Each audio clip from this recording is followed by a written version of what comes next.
नमस्कार दोस्तों, आप देख रहे हैं हमारे यूट्यूब चैनल में आप सभी का बहुत बहुत स्वागत है। तो चलिए दोस्तों, आज हम बात करेंगे कि भारतीय मौलिक अधिकार एवं संरचना की महत्व, प्रकार एवं विशेषताओं। तो चलिए दोस्तों, अगर आप हमारे यूट्यूब चैनल पर नए हैं तो हमारे चैनल को सब्सक्राइब कर लीजिए और बेल आइकन घंटी को ज़रूर दबा लीजिए। इससे ये होगा कि हमारे जो भी वीडियो नए अपलोड होंगे वो आपके सामने सबसे पहले देखने को मिलेगा।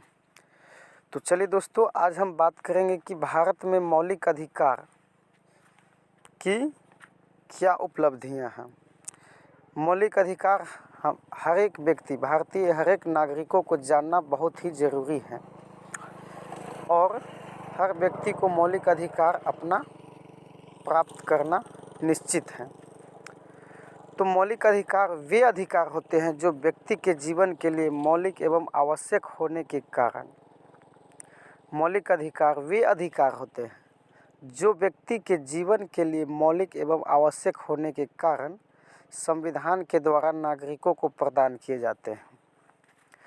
मौलिक अधिकार के महत्व के संदर्भ में डॉक्टर अंबेडकर का यह कथन है उल्लेखनीय है। यदि मुझमें कोई प्रश्न पूछे कि संभावना का वह कौन सा अनुच्छेद है जिसके बिना संविधान शून्य प्राय हो जाए, इस अनुच्छेद में 32 को छोड़कर मैं किसी और अनुच्छेद की ओर संकेत नहीं कर सकता।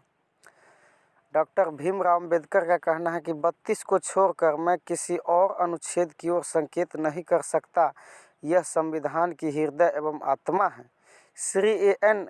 कप्पीपाल ने कहा है कि मौलिक अधिकार राज्य के निरंकुश स्वरूप से साधारण नागरिक की रक्षा करना वाला कवच है। न्यायाधीश के सुब्बा राव के अनुसार परंपरागत अधिकारों का दूसरा नाम मौलिक अधिकार है। मौलिक अधिकार की विशेषताएं यह है। भारत के राष्ट्रीय आंदोलन के समय भारतीय नेताओं ने अंग्रेजों को समझ बार बार अपने अधिकारों की मांग रखी थी। स्वतंत्रता के पश्चात सौभाग्यवश भारतीय संविधान द्वारा राष्ट्रीय कांग्रेस के सदस्य बहुमत में निर्वाचित हुए थे, जिन्होंने स्वतंत्रता आंदोलन के समय की अपनी पुरानी मांग की भारतीय संविधान में सर्वोपरि प्राथमिकताएं देते हुए मौलिक अधिकार की व्यवस्था की है।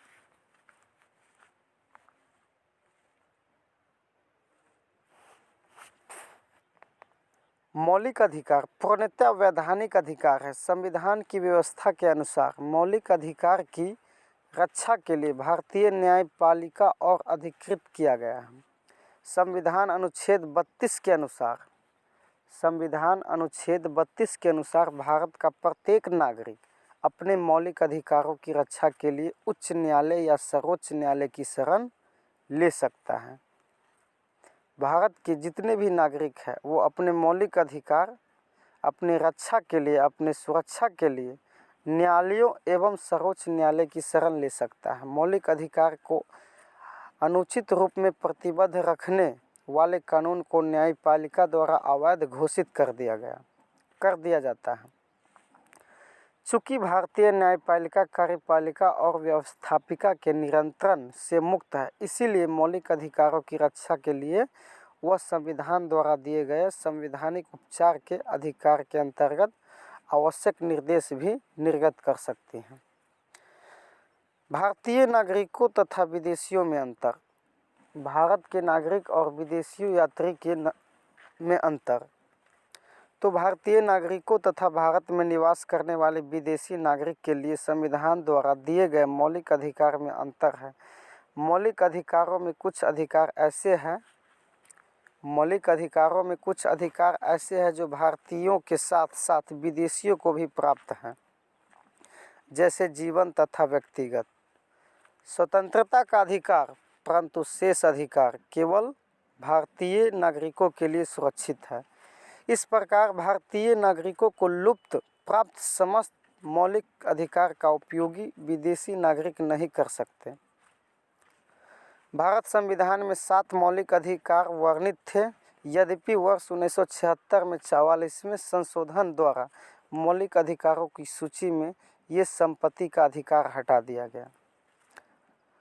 तब यह कानून अधिकार बन गया। अब कुछ 6 मौलिक अधिकार हैं: समानता का अधिकार, स्वतंत्रता का अधिकार, शोषण के विरुद्ध अधिकार, धार्मिक स्वतंत्रता का अधिकार, सांस्कृतिक एवं शैक्षणिक अधिकार, संवैधानिक उपचारों का अधिकार। ये भारत में अभी 6 मौलिक अधिकार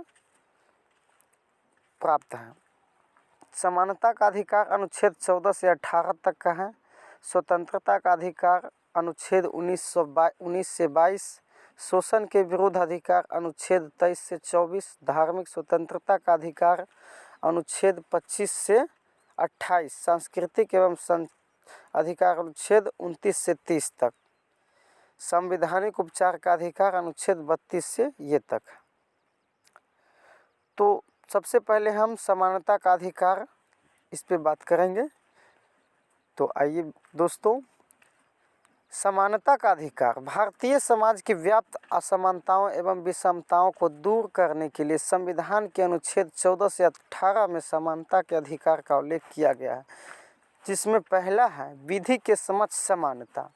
विधि के समक्ष समानता अनुच्छेद 14 के अनुसार भारत राज्य क्षेत्र में अनुच्छेद 14 के अनुसार भारत राज्य क्षेत्र में किसी व्यक्ति को विधि के समक्ष समानता से वंचित नहीं किया जाएगा। आशय कानून की दृष्टि से सब नागरिक समान हैं। कानून की दृष्टि से सभी नागरिक समान हैं। और दूसरा ये है सामाजिक समानता। सामाजिक समानता अनुच्छेद 15 के अनुसार सामाजिक समानता अनुच्छेद 15 के अनुसार राज्य के किसी भी नागरिक के विरुद्ध धर्म, वंश, जाति, लिंग, जन्म स्थान आदि के आधार पर